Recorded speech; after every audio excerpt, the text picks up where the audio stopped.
মসজিদের প্রয়োজন আছে, হাজারো মসজিদ নির্মাণ করুন, কোনো সমস্যা নাই, কিন্তু বাবরি মসজিদ নাম দেওয়ার কি প্রয়োজন আপনার? তো আবেগ নিয়ে ছিনিম খেলা ছাড়া কোনো কিছু নাই। জি, কথা খুব মনোযোগ দিয়ে শুনবেন। মুমতাজুল ইরফানি কথা বলার পরে ক্ষমা চেয়েছে বলে এটা ভাববেন না ফাইজি সাহেবকেও ক্ষমা চাইতে হবে। জি না, হ্যাঁ, আমি যে কথাগুলো বলছি কোরআন এবং সুন্নাহর ভিত্তিতে যদি সেটা ভুল যদি হয়ে যায় তাহলে ভুল প্রমাণ করবেন। আমি সার্বিকভাবে সারেন্ডার হতে প্রস্তুত, কিন্তু আমি যে কথা বলছি তা যদি কোরআন এবং সুন্নাহর যদি অনুকূল হয়, সারা শুধু একজন কেন সারা পৃথিবীর মানুষ যদি একদিকে হয়ে যায় তাহলে আমি আত্মসমর্পণ করতে প্রস্তুত না। তার কারণ আপনারা প্রত্যেকেই বক্তব্য শুনলেন। আর একজন আহলে হাদিসের একজন বক্তা, সে বক্তব্য দিচ্ছে জনসাধারণের কাছে, জালসা করছে না, গীবত করছে। জালসা তো নয়, এটা গীবতের জালসা, গীবতকারী জালসা। সে আহলে হাদিসের বক্তা বলছে যে হুমায়ুন কবির মহাশয় যে বাবরি মসজিদটা করছেন এটা রাজনীতির দিক দিয়ে। এ বাবরের নাম কেন দিল? বাবরি মসজিদ করুক, যে কোনো মসজিদ করুক, কিন্তু বাবরের নাম কেন দিল? এর আপত্তি হলো বাবরের নামে মসজিদ করা চলবে না, তার নামে মসজিদটা করলে খুব ভালো হতো। যে বক্তা বলছে আহলে হাদিসের বক্তা, তার নামে যদি মসজিদটা করতে তাহলে সে খুব খুশি হতো। বাবরের নামে মসজিদ আর পছন্দ হচ্ছে না। এই আহলে হাদিসের বক্তা এরা উঠে পড়ে লেগেছে, কারণ এই আহলে হাদিস বক্তারা হচ্ছে, এরা তো ইংরেজদের দালাল, ইংরেজদের সঙ্গে এদের লিঙ্ক ছিল। ইংরেজদের সঙ্গে এদের লিঙ্ক থাকার কারণে সেই স্বভাব এখনও রয়েছে, তার হাড়ে হাড়ে প্রমাণ আমরা পাচ্ছি, ভরি ভরি প্রমাণ পাওয়া যাচ্ছে। সে বক্তব্যে বলছে, আপনারা শুনলেন যে আমি মুমতাজুল ইসলামের মতো মাথা নত আমি করব না, আমি মাথা নত করব না। তোমাকে মাথা নত করার কথা কে বলছে? তুমি যত পারো গীবত করো না, তোমাকে নিষেধ কেউ করছে না। তুমি তো তোমার তো ইমান নেই, তুমি তো ইমানহীন মানুষ, ফেতনাবাজ এবং গীবত গিল্লা ছাড়া তো তোমাদের বক্তব্য কি নেই। তোমরা তো হাদিস কোরআন তো পড়ো না, এই জন্য তোমাদের গীবত ছাড়া তোমাদের বক্তব্য নেই।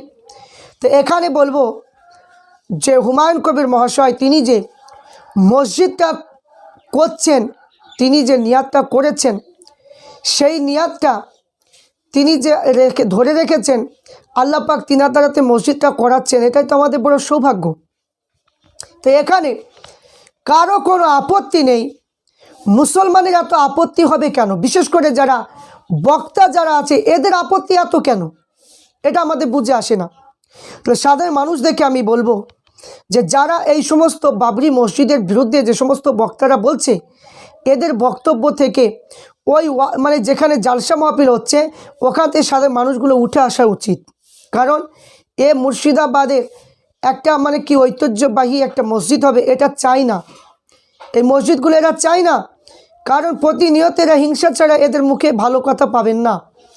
তো আমরা তো বলছি না যে কোনো বক্তাদেরকে যে আমাদের মুর্শিদাবাদে বাবরি মসজিদ হচ্ছে, আপনারা আসুন, কিংবা আপনাদের সহযোগিতা আমাদের লাগবে। হুমায়ুন কবির মহাশয় তিনি তো বলছেন না যে আপনাদেরকে লাগবে, আপনারা আসুন, আপনারা একটু সহযোগিতা করুন, এটা তো বলছে না। যার মন যাবে সে সহযোগিতা করবে, যার মন যাবে না সহযোগিতা করবে না।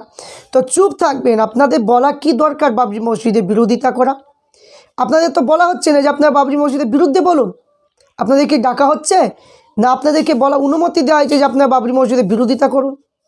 তাহলে আপনারা কেন এইগুলো ফিতনাগুলো কেন ছড়াচ্ছেন আমাদের বুঝে আসে না। তো এখানে আমরা জানি যে এরা ভালো কাজ কোনো দিনই এরা পছন্দ করে না, কারণ আহলে হাদিসদের জন্ম হলো ইংরেজদের কাছ থেকে। সেই সময় চাইনি যে ইংরেজদেরকে দেশ থেকে তাড়ানোর জন্য এই আহলে হাদিস যারা হয়েছে তখন থেকে উৎপত্তি, তাদেরকে ইংরেজের টাকা দিয়ে কিনে নেওয়া হয়েছিল। সেই সময় তারা ফতোয়া দিয়েছিল যে ইংরেজদের সঙ্গে জিহাদ করা হচ্ছে হারাম। 1 লাখের অধিক কিতাব লেখা হয়েছিল ইংরেজদেরকে সাপোর্ট করার অধীনে, ইংরেজদের পক্ষ হয়ে তারা দলিল পেশ করেছিল মহিলাদের মসজিদে নামাজ পড়া জায়েজ, বিভিন্ন যেগুলো আহলে সুন্নাত আল জামাতের কাছে যেগুলো হারাম তাদের কাছে সেগুলো জায়েজ। তাহলে সেই ইংরেজদের কাছ থেকে তৈরি এই সমস্ত মানুষ, তাদের তো কথা একটু পেলা পেলা তো হবেই, এটা তো আমাদের সবারই জানা। আহলে সুন্নাত আল জামাতের প্রত্যেকের জানা যে এটা হবে। তা আমি বলবো, কিছু মানুষ আবেগে বলে, কিছু মানুষ না জেনে শুনে বলে। তো এরা যারা বলছে এরা জেনে শুনেই বলছে, কারণ এরা দেখছে যে হুমায়ুন কবির মহাশয়কে যে এত মানুষ ভালোবাসছে এবং মসজিদের জন্য কোটি কোটি টাকা মানুষ দান করছেন, ইট পাথর সিমেন্ট বালি মুরগি গরু থেকে শুরু করে হাঁস থেকে শুরু করে যে পরিমাণ মানুষ দুহাত তুলে বাবরি মসজিদের জন্য সব মানে কি দান করছে এবং সবাই দোয়া করছেন, এতে এতে সহ্য নিচ্ছে না। তা আমি বলবো যে আপনি একজন বক্তা, বক্তা হিসাবে আপনার মুখে হসপিটালের কথা মানাই না, বক্তা হিসাবে আপনার মুখে কলেজের কথা মানাই না। তা আপনি যদি অতই মানে কি হসপিটাল দরদি হন, অত যদি কলেজ দরদি হন, তাহলে একটু দেখুন না প্রত্যেকটা প্রাইমারি স্কুলে পড়াশোনাটা কেমন হচ্ছে, একটু সরকারকে কি বলুন না যে পড়াশোনাটা হচ্ছে না, একটু পড়াশোনার মানে কি মাস্টারদেরকে একটু জোর দিতে বলুন। কই সেসবে প্রতিবাদ তো কই দেখতে পেলাম না। অকাপ সম্পত্তি নিয়ে কই সে মিছিল তো দেখতে পেলাম না, কোনো কথা বলতে দেখলাম না। তাহলে আজকে কেন বাবরি মসজিদের বিরোধিতা হবে? তো মমতা বন্দ্যোপাধ্যায় তিনি যে মন্দির তৈরি করে একগুচ্ছ কই তার তো প্রতিবাদ করতে দেখলাম না। তাহলে হুমায়ুন কবির মহাশয় তিনি ব্যক্তিগতভাবে নিজে মানে কি করবে বলছে, আর এতে বিরোধিতা কেন হচ্ছে? তাহলে এখানে বোঝা গেল যে এরা ভালো জিনিস কখনোই এরা সহ্য করে না। তাই আমি প্রত্যেক মানুষকে বলে সাধারণ মানুষগুলোর উদ্দেশ্যে বলবো, যে সমস্ত বক্তাগুলো বাবরি মসজিদ হতে দিবে না বলে যারা দাবি করছে, বাবরি মসজিদ বাবরের নামে মসজিদ মানে কি করাটা ঠিক নয় বলে যারা ফতুয়া করছেন, যারা ফেতনাবাজ করছেন, এরা সারা জীবন ওই ফেতনাবাজি করবে। কারণ এদের সঙ্গে আমাদের, এদের কথায় কোনো কান দিলে আমাদের হবে না। আমাদের মুর্শিদাবাদ এগিয়ে চলুক, আমাদের মুর্শিদাবাদের ঐতিহ্যবাহী যে আমাদের যেমন লালবাগ রয়েছে, লালবাগে হাজার দুই রয়েছে, কত মানুষ আসছে, কত মানুষ আসছে এসব দেখছে।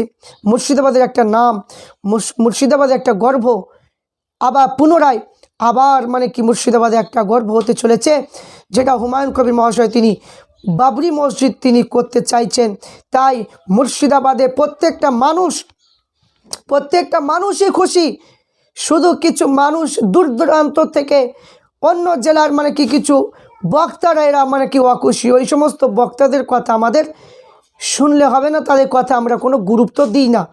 তাই সাধারণ মানুষগুলোকে বলবো যে তাদের কথা শুনে আপনারা মানে কি ভুল বুঝবেন না, তাদের কথা থেকে আমাদেরকে বিরত থাকতে হবে।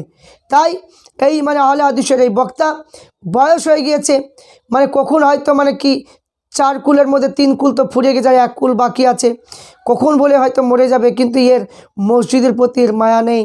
এর মায়া হলো যে মানে কি যে বাবরের নামে মসজিদ করবে কেন, তার মানে কি বাবরের নামে না করে যদি ওর নামে যদি করতো তাহলে সে খুব খুশি হতো, তাহলে সেটা করতে পারেনি, এই জন্য তার অশান্তি।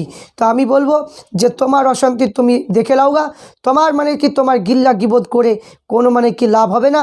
কারণ গিল্লা গিবত করে একটা নেকিও হবে না, কেউ প্রমাণ করে দিতে পারবে না যে জালসা মাহফিলে গিবত করলে যে ওই জালসা মাহফিলে নেকি হবে, কেউ মানে কি প্রমাণ দেখাতে পারবে না। গিবত করা যদি জায়েজ হতো তাহলে মানুষ গিবতই করে বেরোতো, গিবত করা জায়েজ নয়। তাই আহলে হাদিস বক্তা যেখানে জলসা মাহফিল করে, কোনো সময় নবীর বিরোধিতা, কোনো সময় সাহাবাদের বিরোধিতা, কোনো আল্লাহর ওলিদের বিরোধিতা, আহলে সুন্নাত ওয়াল জামাতের বিরোধিতা সব সময় করছে। এর জন্য ওই জলসাগুলো শোনা কোনো দিন জায়েজ হবে না, কারণ এরা গিবত ছাড়া এরা কিছুই বুঝে না। তাই আমি বলবো সাধারণ মানুষগুলো, মুর্শিদাবাদের মানুষগুলোকে অনুরোধ করব, ওই সমস্ত বক্তা যখন আসবে বাবরি মসজিদের বিরোধিতা যখন করবে, আপনার জলসা মাহফিল থেকে উঠে চলে আসবেন, এটা আমি অনুরোধ করব। কারণ আমরা চাই যে আমাদের মসজিদ, আমরা মসজিদ ছাড়া আমরা কিছু বুঝি না।